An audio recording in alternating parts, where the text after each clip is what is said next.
What's up, everybody? I'm Daniel, and today I'm going to be talking a little bit about risk management in Jiu Jitsu. So, what do I mean by risk management in Jiu Jitsu? Basically, what I'm talking about is how much risk are you willing to put forward to get good at Jiu Jitsu? So, you'll see the guys who put out really, really hard in the gym, they get the best the fastest. And this is under normal circumstances.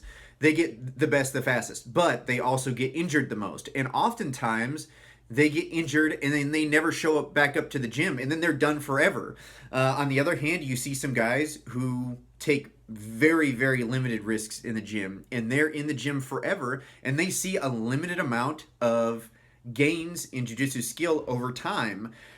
So where do we need to be on this spectrum? Because it is a vast spectrum. Well, it all depends on your personality, where you are in life, what you see your goals in jiu-jitsu as, how good you want to get, how fast you want to get, and how much risk are you willing to incur. So just to give you an idea of this, I made a couple of very rudimentary graphs here.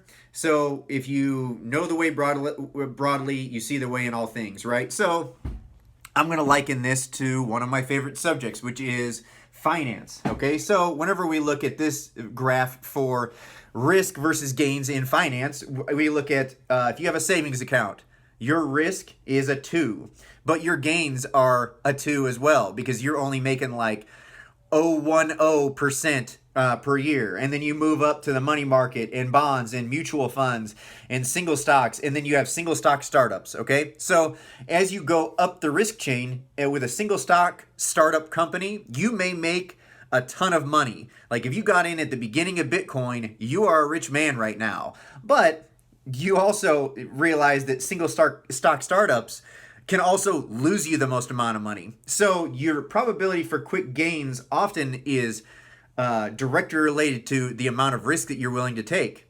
So, and you're going to see this. I'm going to kind of give you where I am in my life as a 41-year-old man who has a family that's dependent on me and has a job that's dependent on my physicality. Where I land is right here, right at mutual funds. That's where I am as far as risk management in my money. Okay, so we move on to the next thing, and we're going to see for fitness, quick gains in fitness. You have a 2, which is walking, which you can make gains walking. It's just going to be very, very slow. And then you have jogging, you have running and weightlifting, you have casual CrossFit type movements, competitive fitness type movements, and then you have elite fitness, elite strongman, elite CrossFit.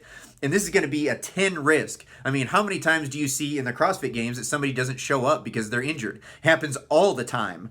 And then you have quick gains in your fitness. If you're willing to go to level 9, you may gain a very, very quick fitness, or you may explode your knee or explode your elbow or explode your shoulder, and you may never come back ever again. So, and where do I land in this? Well, where I am in life is, like I said, a 41-year-old man. My job depends on my fitness. My family depends on my job. They are dependent on me. And I'm going to land right here in casual CrossFit, just below competitive fitness. So I'm like a 6, okay? So I'm willing to take the slower route, somewhere in the middle. This is where my personality is. Okay, so then we have quick gains in Jiu Jitsu, okay? So first we have a 2, which is a dummy. You're not going to gain that much skill and prowess with a dummy. I know I have a lot of dummy workouts on here. That is just an adjunct to the rest of your jiu-jitsu, in my opinion. So you have quick gains in jiu-jitsu over here and my risk down here. I didn't write risk, but risk with a dummy, basically 0. Risk in drilling, very, very low as far as your risk of injury, serious injury. It's very, very low. Rolling with partners, that's right in the middle. You have some risk of injury whenever you roll with your partners, but your partners know you. Your partners realize what your strengths and weaknesses are. They realize that they want to help you get better. They realize if you got a bum knee, that I'm not going to attack that knee, or a shoulder or whatever. For me, my neck, they realize that, my neck is jacked up. So they don't mess with my neck that much, you know, as far as cranks and stuff goes. And then you have rolling with other gyms. There you have guys who want to help you out, but they're not members of your team. They don't know you, and they may not necessarily be interested in making you better.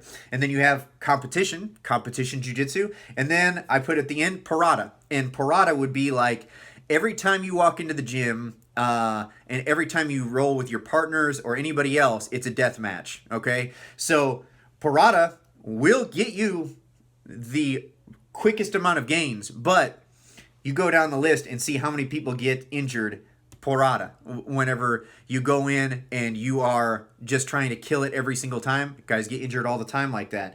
Guys get injured less and less as you go down the list, typically. So where am I in this? Well, guess what? I'm right here with rolling with other gyms. You know, I don't compete anymore.